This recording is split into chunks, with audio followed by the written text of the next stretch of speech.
Fala galera, beleza? Saiu o concurso da NTT, uma excelente oportunidade para se tornar servidor público federal. E nessa aula a gente vai falar sobre a discursiva. O objetivo aqui é fazer com que você consiga, com as dicas absorvidas nesta aula, notas acima de 90% na discursiva, assim como diversos alunos do Você Concursado vêm conquistando. E por que é tão importante estudar para a discursiva? Primeiro porque é o caminho para você conseguir essa remuneração inicial acima de 16 mil reais, né? E não só a remuneração, porque a gente sabe que na área privada, né, a gente às vezes consegue até mais que isso, porém a gente não tem essa estabilidade. Então a estabilidade de receber um salário de qualidade até a data da sua aposentadoria. Mas estudar para discursiva é importante de forma específica, principalmente por quê? Porque a gente viu lá no edital, né, que vão ser várias redações corrigidas. Então a gente tem aqui, ó, que vão ser corrigidas 70 redações para ampla concorrência no cargo 1, no cargo 2 e no cargo 3 e 114 no cargo 4.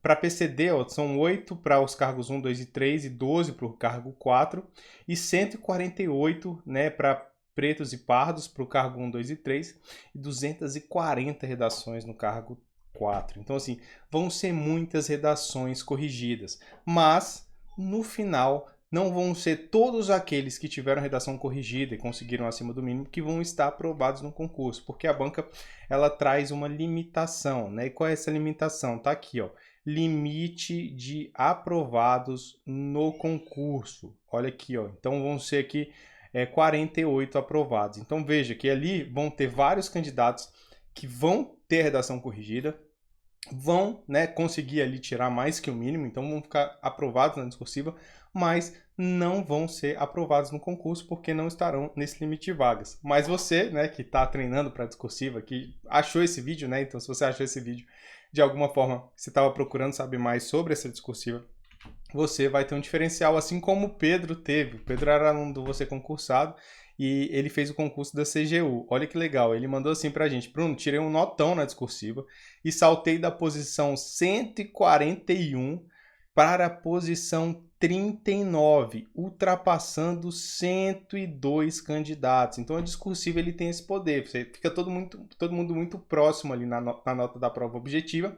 E aí, como a maioria não estuda para discursiva, né, aqueles que estudam conseguem uma boa nota, então se distanciam daqueles que estavam ali na classificação e normalmente vão lá para cima mesmo. Já vi candidatos irem para dentro das vagas, né, e não é raro disso acontecer por conta da discursiva. Então a gente vai trazer algumas estratégias aqui para você já colocar em prática aí nessa discursiva da NTT, que traz, né, uma discursiva diferenciada, que é o parecer técnico. Mas vamos lá, se ao longo dessa aula você tiver alguma dúvida, quiser mandar alguma mensagem, né, tá aqui o nosso canal no Instagram, que é o @vocêconcursado, e também o canal na Academia Discursivas. Então, quer tirar alguma dúvida, quer ver alguma informação, né? E também, abaixo desse vídeo, se você ainda não é aluno do Você Concursado, né, tem um link com o curso específico para NTT. Tá? Então dá uma olhada lá que o curso está bem bacana, bem completo. Ok? Mas vamos lá, o que importa aqui. Vamos entender esse edital aqui e ver como que a gente faz para se preparar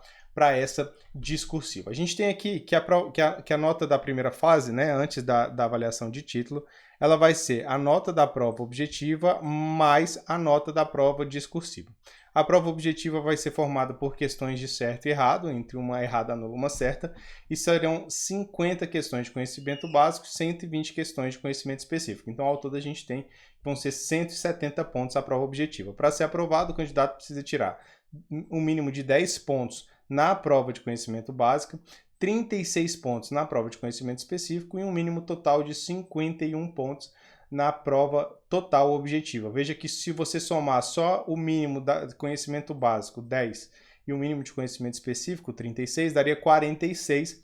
Você não estaria aprovado porque a banca também traz esse mínimo total das provas. Já a prova discursiva, ela deve ser redigida com caneta preta e fique muito atento a isso, porque tem alguns concursos em que a banca permite caneta azul ou preta. Nesse edital da NTT, a banca traz caneta preta, beleza? Vai ser composta por um parecer, tá? A banca traz lá um parecer para ser redigido entre 45 e 60 linhas, valendo 80 pontos. Para ser aprovado, o candidato precisa tirar um mínimo de 40 pontos. tá? Então 50% da nota. Beleza? Então aqui seriam 5, não 2, 50% da nota. E o que vai cobrar nesse parecer? A banca ela traz de forma expressa, assim como ela fez no concurso da ANAC também, o tema específico da redação, que é aplicado para todos os cargos, que é regulação e agências reguladoras, tá? E aqui vai um alerta, por quê? Porque dentro da matéria de regulação e agências reguladoras, que está lá na parte de conhecimento básico aplicado a todos os cargos, né, tem vários itens. E a banca ela traz de forma específica que vão ser cobrados até o tópico 20. Então é do tópico 1 ao tópico 20. A gente tem então essas matérias aqui, ó, tópico 1 ao tópico 20, né? Então pode ser qualquer uma dessas matérias. Beleza? E aí surge aquela dúvida então, Bruno, como que a gente faz para poder se preparar, né? Então, assim, são várias matérias, como é que eu faço para poder mesclar a objetiva e a discursiva? Pois bem, interessante desse concurso é que justamente a prova discursiva vai cobrar um assunto da objetiva. Então, você já ganha tempo nessa preparação. Só que não adianta você só se preparar para a objetiva sem ver a discursiva, né? Por quê? Porque a banca ela vai trazer a discursiva no modelo de parecer, né? E o parecer, ele tem uma peculiaridade, que é qual? Ele pede para você apresentar o conhecimento que você tem acerca do conteúdo de forma prática, tá? Então, em vez da banca perguntar lá, por exemplo, defina tarifa por custo de serviço, tarifação por preço teto e regulação por incentivos, em vez dela trazer, né, exigir do candidato um conhecimento seco daquele conteúdo, ela vai trazer uma situação, então vai trazer assim, em tal situação aconteceu isso, isso, isso e isso, né? Qual foi a tarifação utilizada? Então você vai ter que pegar, conhecer todos os tipos de tarifação e analisar a situação para ver qual foi utilizada. É muito parecido com o que o candidato vai ter que fazer na prática, né? No dia que ele assumir lá, no dia que você assumir o seu cargo, né, você vai ter que colocar esse conhecimento em prática. Então a banca ela já está direcionando para essa linha, por isso que ela cobra esse modelo de parecer. Mas vamos entender aqui como é que seria esse parecer, mas já voltado para a banca Sebrasp, tá? E aqui vai um grande alerta. Primeiro, muita gente quando vê assim um parecer ali e tal, ele já vai lá no órgão no site da NTT e procura um parecer realizado por um dos servidores acerca de alguma das matérias que está aqui no edital.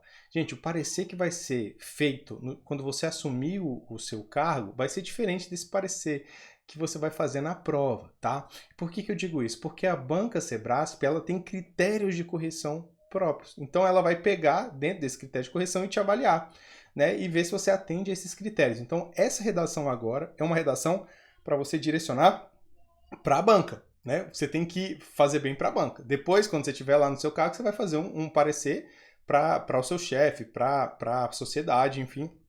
E aí é outro tipo de parecer, muito mais bem fundamentado, estruturado, etc. Aqui não, é para você ganhar a nota máxima. Então, seu objetivo é ganhar a nota máxima. Para isso, a gente precisa entender, primeiro, quais são os critérios de correção da banca. Depois, como a banca vai cobrar esse parecer e algumas estratégias de como você vai estruturar esse texto, beleza? Então, como é que seria isso? Tá?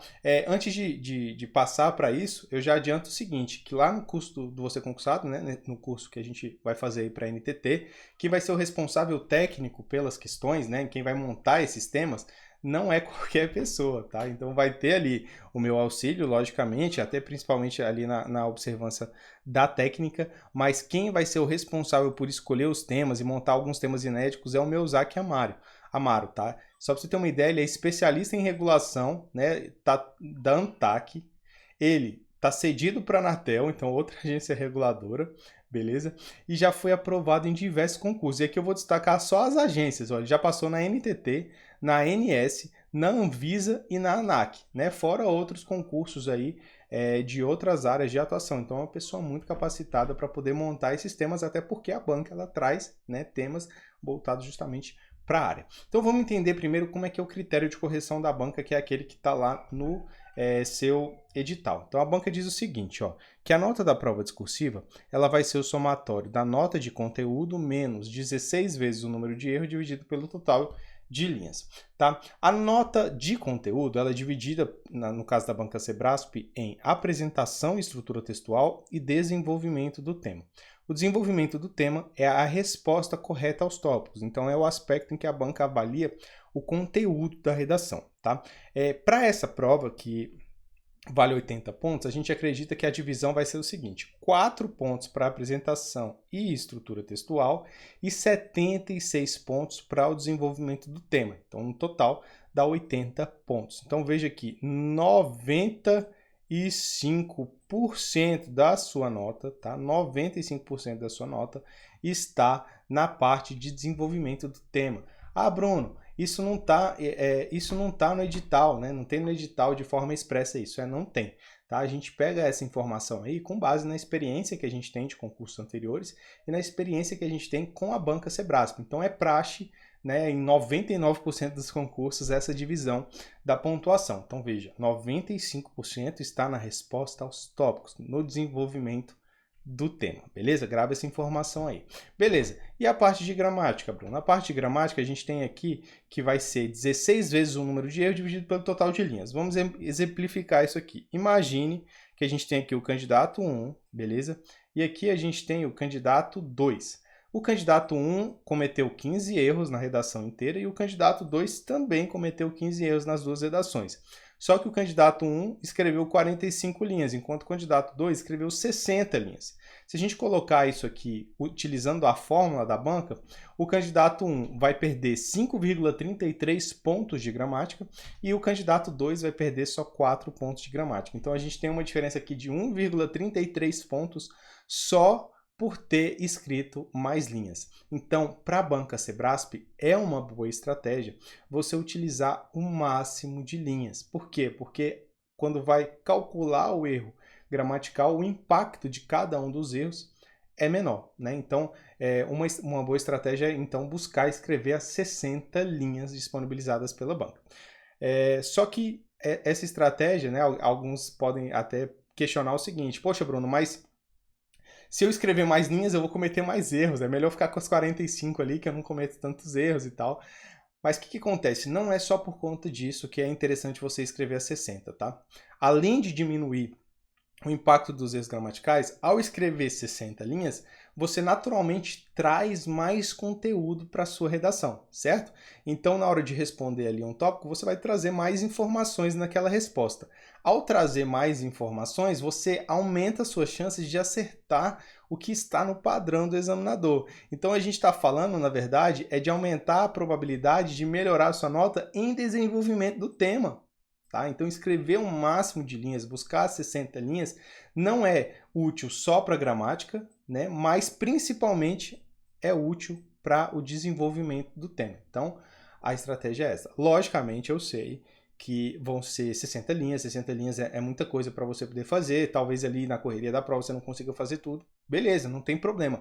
Gente, a gente tem que ir com planejamento, a gente tem que ir com um foco. Se não der para seguir aquilo, beleza, mas aí você fica próximo, fica ali uns 50 linhas, 55 linhas, né? Então você busca sempre a perfeição, mas a gente sabe que no dia da prova você tem que fazer o melhor com o tempo possível, com o tempo disponível, com conhecimento disponível, beleza? Então, essa é a forma de correção da banca. Agora, veja o enunciado, e aí eu peço para você ficar atento onde estão os tópicos, tá?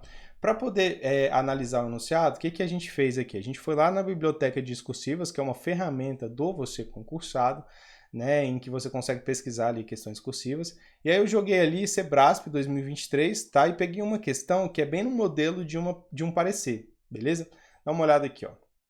A gente tem aqui o que a gente chama de situação hipotética, beleza? Então é uma historinha. Depois a gente tem a parte que a gente chama de comando da questão. E no comando da questão é onde a banca pede, ó, considerando a situação hipotética, redija um parecer técnico, tá? A sua prova pode vir só parecer, ou pode vir parecer técnico, que enfim, no edital tá só parecer, né? Existe parecer jurídico, parecer técnico, mas no seu concurso, como é a NTT, você vai cobrar algo relacionado a um parecer técnico, mesmo que cobre um assunto relacionado à parte jurídica e tudo, vai ser técnica, porque é a atuação do cargo, né? É especialista em regulação e etc. Então, parecer ou parecer técnico, nesse caso aí, funciona como sinônimo para fins de banca Sebrasp. E por fim, tem aqui, ó, que a gente chama de tópicos. É aqui que está a sua nota, é aqui que tem que estar a sua plena atenção, beleza? Então aqui a banca ela traz 3 tópicos. Tópico 1, tópico 2 e tópico 3. Tá? Essa quantidade de tópicos ela pode variar de questão para questão. Tá? Então a banca ela pode trazer 3 tópicos, pode trazer 4, 5, 6. Né? Quanto mais linhas, no caso 60 linhas, é comum a banca trazer mais tópicos, 4, 5 tópicos, né? Porque aí você tem mais coisa para poder inserir na sua redação. Quando ela traz poucos tópicos, né, o assunto ele fica restrito ali, aí não dá para utilizar as 60 linhas. Mas em regra, a banca ela pode, né, variar aí de acordo com de 2 até 6 tópicos a redação. Já vi tópicos com mais de 6, já vi enunciados com mais de 6 tópicos, mas assim, é muito raro, tá?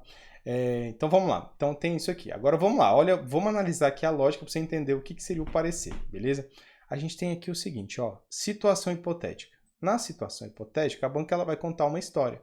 Então, ó, com o intuito de iniciar uma obra de esgotamento sanitário, um empreendedor solicitou a um especialista, tá, a elaboração de um parecer técnico com as orientações acerca dos procedimentos necessários para a obtenção de licenciamento ambiental simplificado para a instalação de unidades de transporte e tratamento de esgoto sanitário de pequeno porte e de médio porte. Então ele vai contar uma historinha. Nesse caso, o empreendedor solicitou um parecer e tal. E aí você, né, então vai elaborar esse parecer, mas vai elaborar seguindo o que está sendo solicitado aqui, tá? Então, você tem que seguir exatamente o que está sendo solicitado aqui. Você não vai fugir disso. Porque, poxa, quando você for escrever um parecer, você pode contextualizar, dizer das competências que a NTT possui para emitir parecer nessa área, enfim. Eu peguei essa questão como exemplo, tá, gente? Não é uma questão que está necessariamente vinculada ao seu edital. É só para você entender a estrutura, tá? Até para não dar spoiler, não atrapalhar na hora de você treinar. Então, eu trouxe essa questão aqui só como exemplo, mas imagine que na prática, quando você vai escrever um parecer, você vai falar, pô, competência da NTT, emitir parecer acerca disso, disso, disso. Beleza, com base nisso, considerando que o tratamento de esgoto sanitário, você vai meio que contextualizar antes de começar a responder. Para a prova da banca Sebrasp, você não vai fazer isso. A prova da banca Sebrasp é seguir o que está nos tópicos. Então, você vai fazer o que a banca de fato está pedindo, sem ficar inventando moda. Isso, pô, parece fácil, né? Pô, você não precisa inventar, é só responder o que está sendo solicitado. Mas é meio contraintuitivo. As pessoas gostam de contextualizar, por quê? Porque talvez tenha aprendido isso no exercício do seu trabalho mesmo, ou na escola, ou alguma pessoa disse isso para ele uma vez e gravou essa informação. Né? Então você precisa contextualizar antes e tal, mas para essa prova, não, você vai responder o que foi solicitado com o máximo de informações úteis possíveis, né, para cada um dos tópicos. E olha como é que a banca faz, ó. Então ela traz a situação, né, pede um parecer, e aí ela vem com o tópico pedindo assim, ó, na parte introdutória, então na parte introdutória seria na introdução do seu parecer, indique os empreendimentos de sistemas de esgotamento sanitário sujeitos ao procedimento simplificado de licenciamento ambiental. Então veja que ela está cobrando um assunto, né, específico, ela já está dizendo, ó, escreva isso sobre a matéria, né, nessa parte de introdução. E depois ela vai pedindo outras coisas. Então o que você vai fazer? Vai fazer exatamente o que está sendo solicitado, tá? Aí vai surgir uma dúvida, né? Falar assim, tá, Bruno, beleza. Então como que eu vou estruturar esse meu texto, né? Então, se não precisa contextualizar, como é que vai ser a estrutura do texto? Gente, modo mais simples do mundo, tá? A gente vai seguir a estratégia de qualquer um dos textos, né, dissertativos, né, que é o quê? Introdução, tá? Desenvolvimento e conclusão. Essa é a estrutura padrão de um texto. Agora a gente vai começar a tratar de estratégias de prova, beleza? Então, ó, essa é a estrutura padrão, é a regra. Introdução, desenvolvimento, conclusão. Agora a gente vai falar de estratégia de prova para a banca Sebrasp, beleza? O que a gente tem que levar em consideração primeiro? É um parágrafo de desenvolvimento para cada tópico. Então, aqui no parágrafo você vai responder ao tópico 1, aqui ao tópico 2 e aqui você vai responder ao tópico 3, tá? Então, um parágrafo para cada tópico. Ah, Bruno, se vierem poucos tópicos, muitas linhas, eu posso dividir? Aí é outra estratégia, beleza? Dá para fazer? Dá, mas assim, são casos muito específicos. A regra que você vai levar para o concurso é um parágrafo de desenvolvimento para cada tópico. Segundo ponto importante para a banca Sebrasp. Ó, introdução e conclusão não te dão nota diretamente, tá? Elas não vão te dar nota diretamente. Veja que se eu responder, por exemplo, esses 3 tópicos usando 60 linhas, cara, eu posso tirar a nota máxima, tá? Por quê? Porque introdução e conclusão não está naqueles 95% da nota, tá? E em apresentação, estrutura textual, organização de ideias, a banca ela vai avaliar outros critérios, né? Ela não vai avaliar se tem introdução e conclusão. Ela vai avaliar se teve obediência às margens, se teve indicação de parágrafo e principalmente se teve legibilidade, tá? Então veja aqui, a estrutura do texto dissertativo ou de estrutura de um parecer com introdução e conclusão não estão expressamente no critério de correção da banca Sebrasp. Então, por isso que não faz tanta diferença. Daí surge, talvez você já tenha ouvido falar, a estratégia que alguns professores trazem, que é justamente não trazer introdução e conclusão, usar todas as linhas para fazer os tópicos. E, de fato, é plenamente possível. Porém, como é uma questão de 60 linhas, poxa, você vai ter espaço, né? Vai ser rara aquela situação em que, poxa, eu não tenho espaço para poder responder a todos os tópicos, então eu vou usar 60 linhas para responder só os tópicos, sem introdução, sem conclusão. Aí sim, beleza, usei as 60 linhas, respondi a todos os tópicos.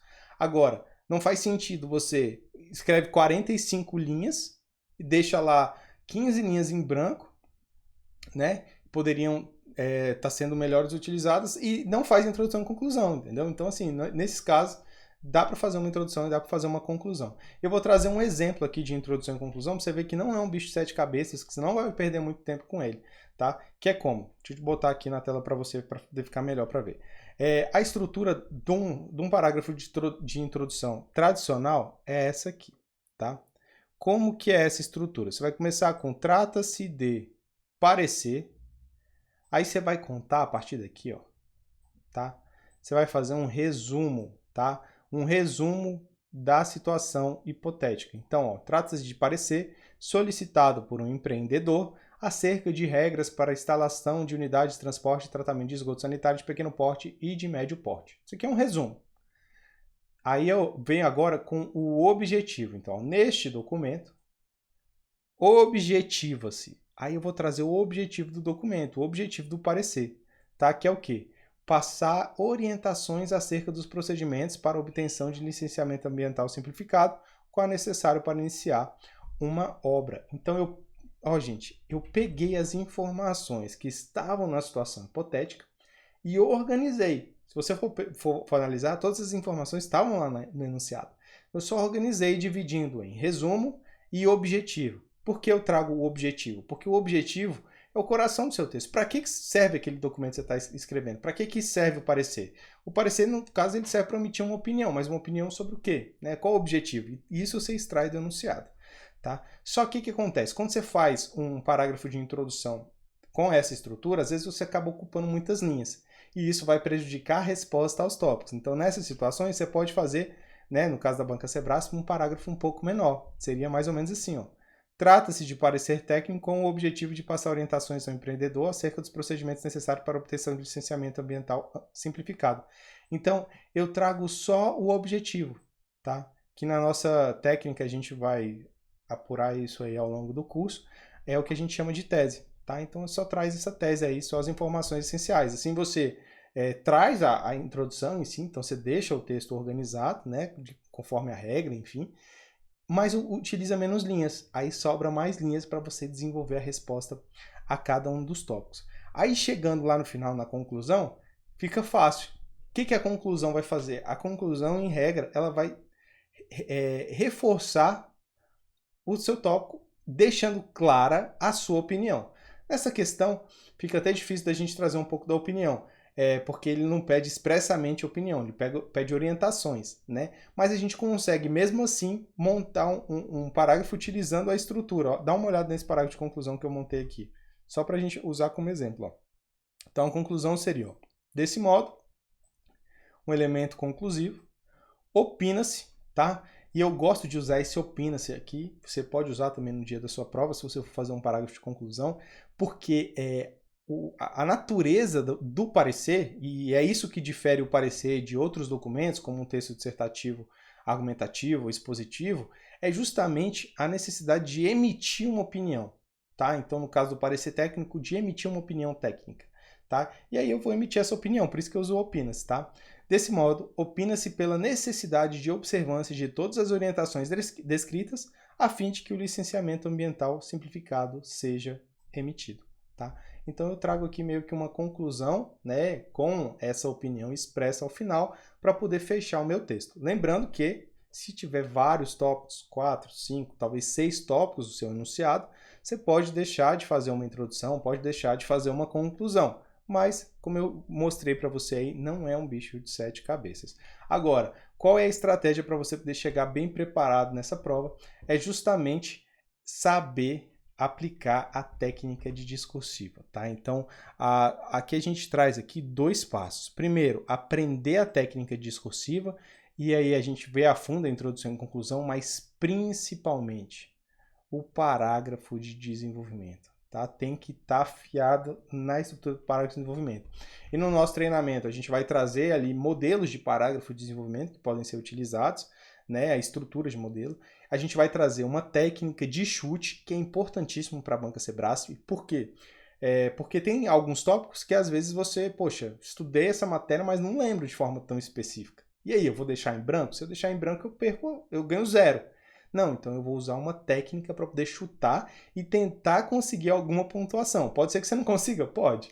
Mas você aumenta a chance de conseguir. E é isso que a técnica ensina a fazer. Então tem uma técnica bem bacana nesse treinamento que vai te auxiliar na elaboração desse parágrafo de desenvolvimento. Mas aprendeu esse parágrafo de desenvolvimento, pegou algumas outras informações, como que vai fazer rasura em provas da banca Sebrasp, qual é a legibilidade adequada, né? Como que faz a indicação de parágrafo, enfim, como fazer um rascunho eficiente, ou seja, ganhar tempo, né, na elaboração do rascunho para você conseguir fazer a prova objetiva, a prova discursiva dentro do prazo estipulado. Então são algumas regrinhas que você aprende aqui. No nosso treinamento você vai ver isso muito rápido, bem objetivo, bem direto. E aí depois que você fizer isso, aí vai começar a parte de prática, tá? Então você já vai estar até com uma bagagem um pouco maior, né, no conhecimento ali da objetiva, e já vai começar a praticar.